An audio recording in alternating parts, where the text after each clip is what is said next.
All right, welcome to the third part of our three-part series on macronutrients. We did carbohydrates first, and our second one was about fats, and this one will be about protein. Today we are going to go through what is a protein, types of protein, how much protein you should eat in a day, different food sources you can get protein from, a pre and post-workout meal that optimizes your workout, food labels, and have time at the end for any questions that you might have. So what is a protein?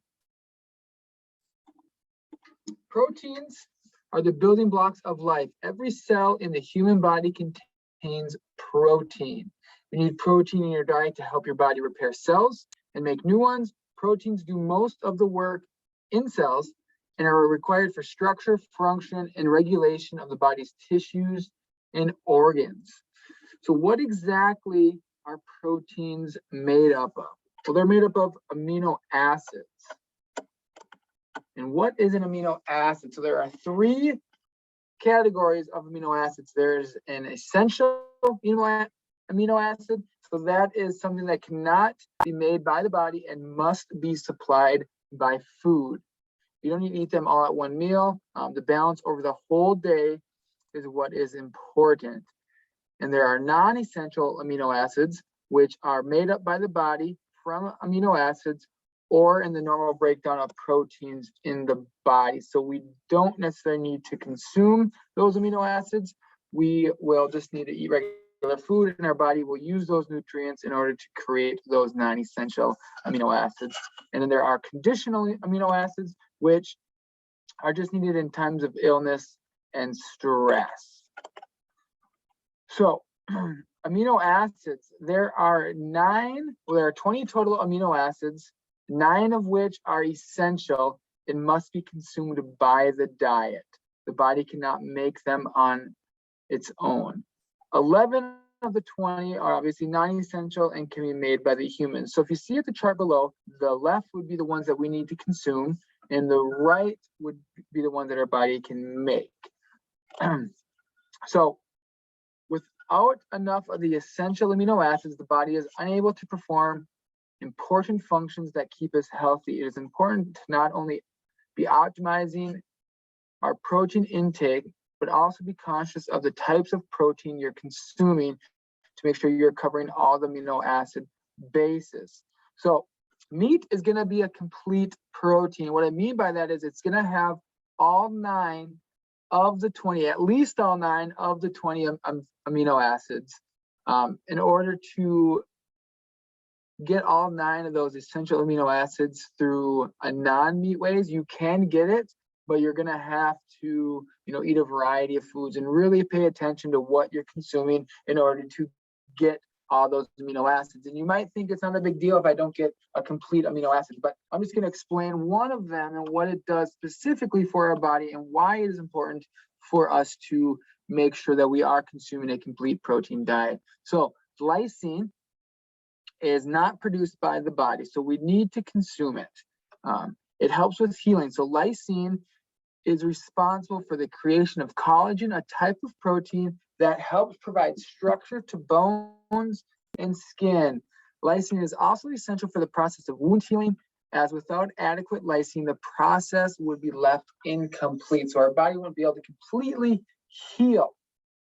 It also helps with the absorption of calcium. Lysine helps the body retain and absorb it. Calcium is essential for the healthy bones and teeth. And with the help of lysine, the gut can absorb more calcium and the kidney can hold on to more calcium than normal. So making sure we're getting a complete diet. This is just one of the 9 essential amino acids. A way to get lysine without consuming meat is making sure you're getting adequate food from quinoa, lentils, beans, tempeh, soy milk, pistachios, and pumpkin seeds. Those are all going to have that lysine amino acid in them. So if you are vegetarian or don't eat a lot of meat, making sure you're consuming a lot of those other foods that contain the lysine. I'm not going to go into all of them because that would just take way too long, but on your own time, if you are not one to consume meat, it might be a good idea to check in to see where your amino acids are. Just kind of do a little audit of your food and see where all those specific essential amino acids are coming from and if they match up with your current diet. So how much protein do I need? So you should be consuming about 10 to 35% of your total calories from protein. So if we were to look at a 2,000 calorie diet, 10% would be 200 calories, which would be 50 grams of protein. So if we look at protein, 1 gram of protein is 4 calories. So that's very similar to carbohydrates being 4 as well, but as you can see, fat is 9 calories per gram. So fat is a lot more dense in calories. That's why it's always careful to be aware of how much fat you're consuming, because it is pretty dense in calories. And on the upper end of 35%, that would be 700 calories of your daily calorie consumption, or 175 grams of protein. So reasons why we want to have high increase of protein is it's satiating. It's good to help with lean muscle mass creation and maintenance, and then it has a thermic effect of food. So in one study, a high protein diet increased the thermic effect of food by roughly 6 to 8 calories per hour when compared to a low protein diet, which translates to about 50 to 75 calories per day, which doesn't seem like a lot, but over the span of weeks and months, those definitely do add up. And if your main focus is weight loss, we want to aim for 1 gram, between 0.75 and 1.0 grams per pound.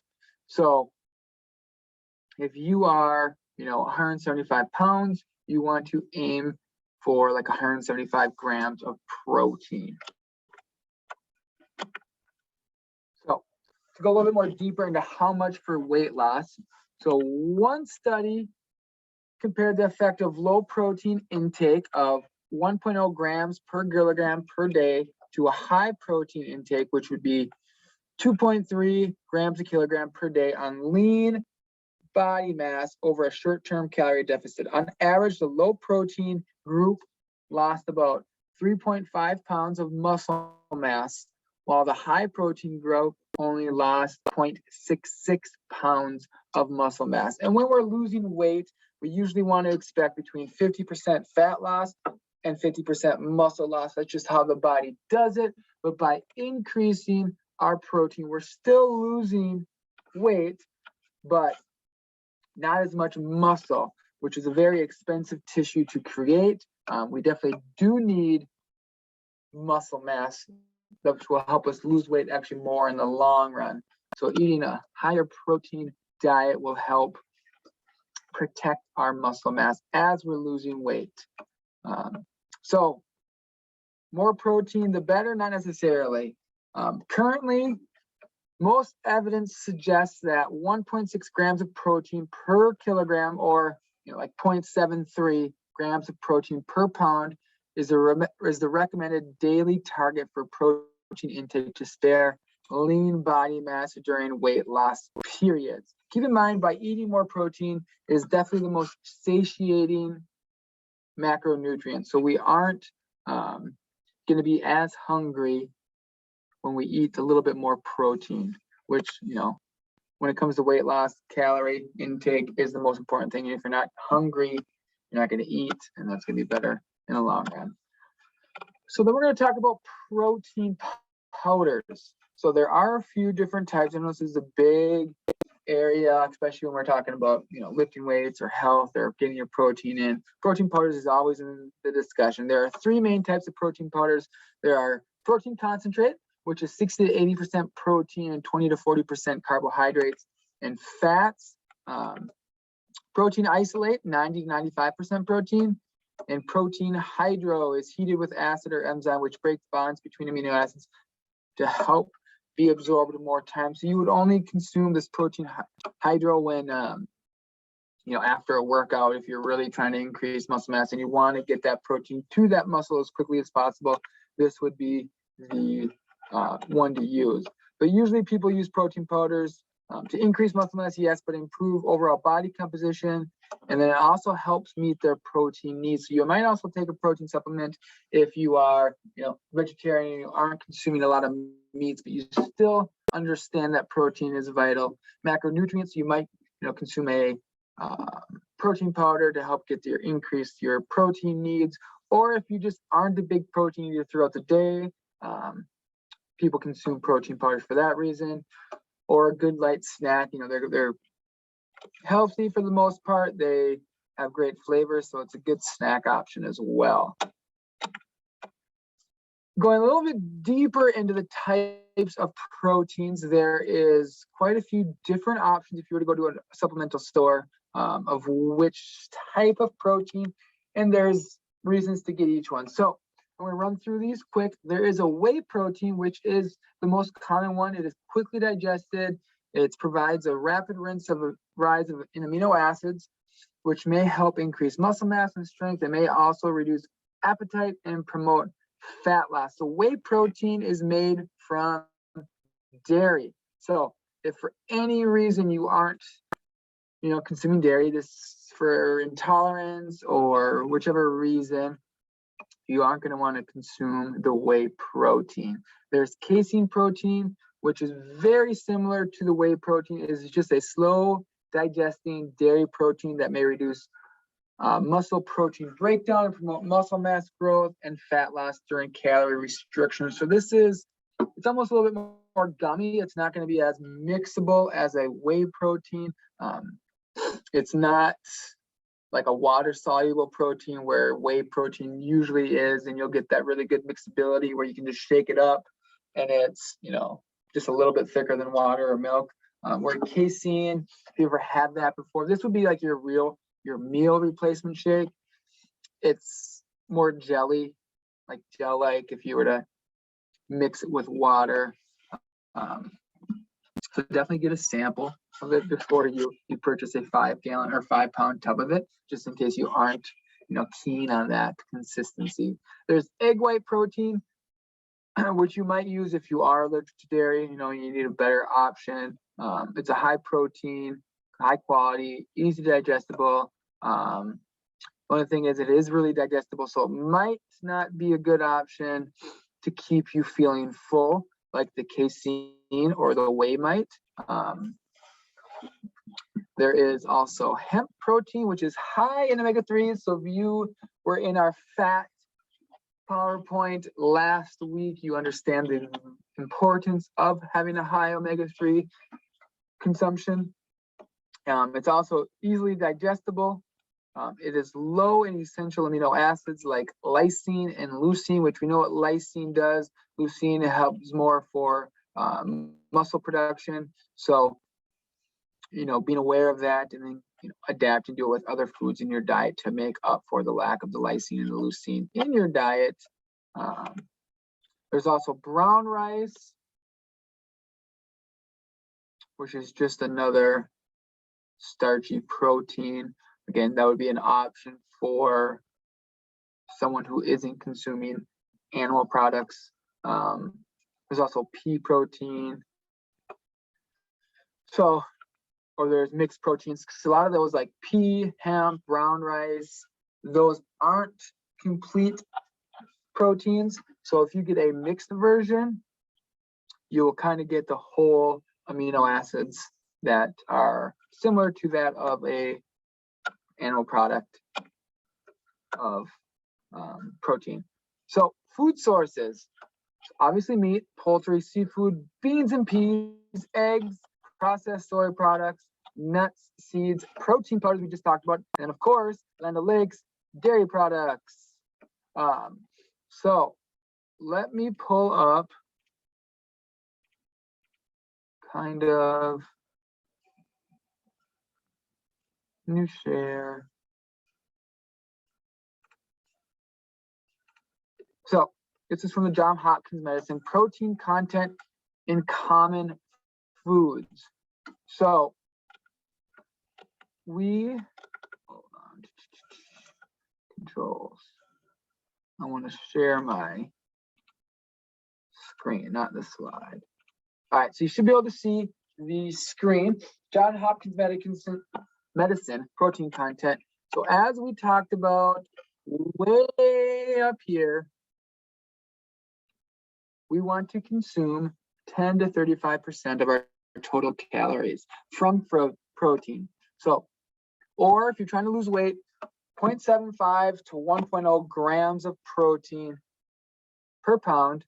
So, you know, if you're 100 pounds, you want to consume either 75 grams or 100 grams, or if you're 200 pounds, 150 to 200. So let's just go with 200 pounds, so 150 to 200 grams of protein per day.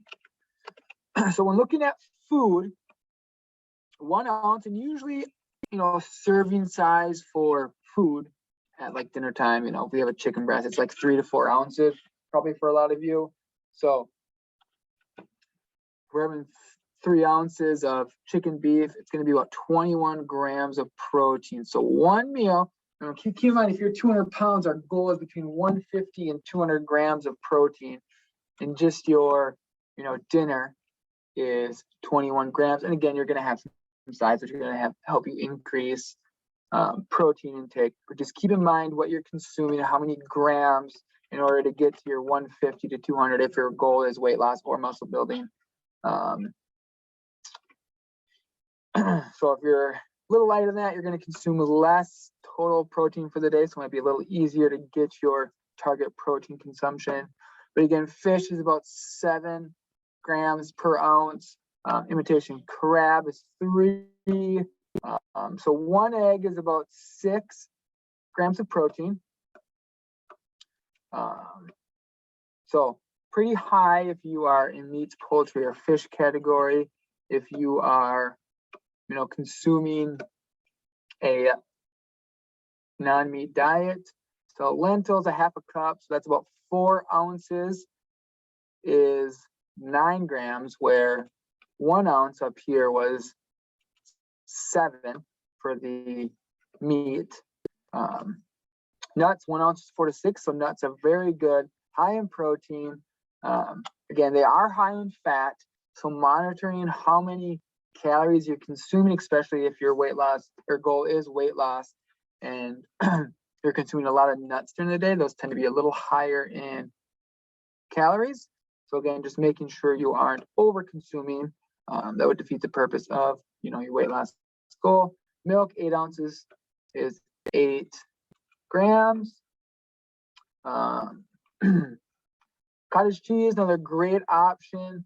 This is one of the options I use quite a bit. Half a cup is 14 grams, really high in protein. Pudding, that has some serious protein in there, or pudding, I mean, not protein. Bread, 1 slice, 3 grams. So you can see, you know, there are protein in pretty much everything that we eat. It definitely varies in quantity.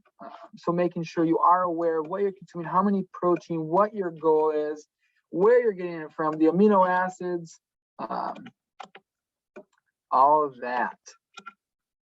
So let me go back to sharing just this. Talked about this. So food sources, we just talked about that. Pre-workout, so there is no one meal that you will need to eat before your workout. Just focus on these 5 things. So making sure it's low in fat, moderate in carbs and proteins, low in fiber, includes fluids, and then made up familiar foods that you tolerate well. So definitely don't randomly just have sardines because you know it's high in protein. And you heard it was good for a pre-workout snack.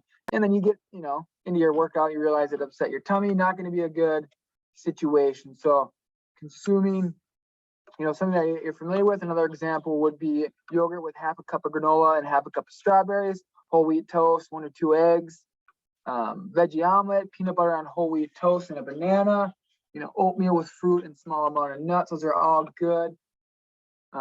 Moderate carb, moderate protein snacks, protein after the workout. So provide protein to aid in repair of damaged muscles and stimulate development of new muscle. A 4-to-1 ratio of carbs to protein. So 40 grams of carbs to 10 grams of protein. We definitely need the carbohydrates to replenish that glycogen in the muscles that we just used. It also helps with the transportation of the protein. So if we don't have those carbohydrates, it's going to be challenging for our protein to get to the muscles. And begin nutrition recovery with a snack or meal within 15 to 60 minutes following the exercise. Again, I think this is, it can go up to 2 hours, I believe. I think this was just recently, studied, and they actually adjusted that window from, 60 minutes up to 2 hours. So we're going to go through some nutrition facts. So half of a chicken breast, 142 calories for a half a chicken breast with the bone and skin removed. So 26 grams of protein. So that is roughly 100% protein. Obviously, you have a little bit of fat, 28 total grams, 0 carbohydrates, but 26 multiplied by 4 is about 108 calories from the protein. So that's just about all of them. So this is a good source of protein. It's going to be complete protein, have all the essential amino acids. Nature Valley protein bar. It says protein. Holy cow, it must have protein in it. 190 calories. Not terrible, I guess. 12 grams of fat, 14 grams of carbs, and then 10 grams of fat. So literally the 2 other macronutrients have more grams of their respective macro than the actual name of it. So just being aware of that. You can also check out the ingredients label. Sugar, corn syrup, vegetable oils are right in the top ingredients. So this might not be a bad idea for a post-workout snack. Definitely not the best ingredients. Soy protein. So again, it's not going to be a complete protein because it does come from soy. I mean, it's going to have some of those amino acids and not all the essential amino acids. So definitely this is not going to be your main source of protein. It could be, a snack every once in a while. But just being aware of that, it does say protein. So kind of just pointing out how marketing does affect us. If we're in the store cruising down the whatever aisle this would be in, and we see protein, we might gravitate towards that. But again, just checking out that definitely doesn't do anything compared to a chicken breast, but can't keep a chicken breast in your purse all day. Oops. So these energy protein balls that are big craze, unless you put like a scoop of protein powder in, which is a great option, you aren't going to get that much protein, only 3.1 grams of protein per ball versus the 6.5 grams of fat, because they are mostly made of nuts, like peanut butter, and looks like there's almonds in there maybe, and then honey, and usually oats. So again, just being aware, adding some protein powder to that, if that is meeting your goals, then again, it just helps meet our total protein for the day. Here are the sources. Thank you for attending today's Lunch and Learn. If you have any questions, email us at fitnesscenter@landolakes.com.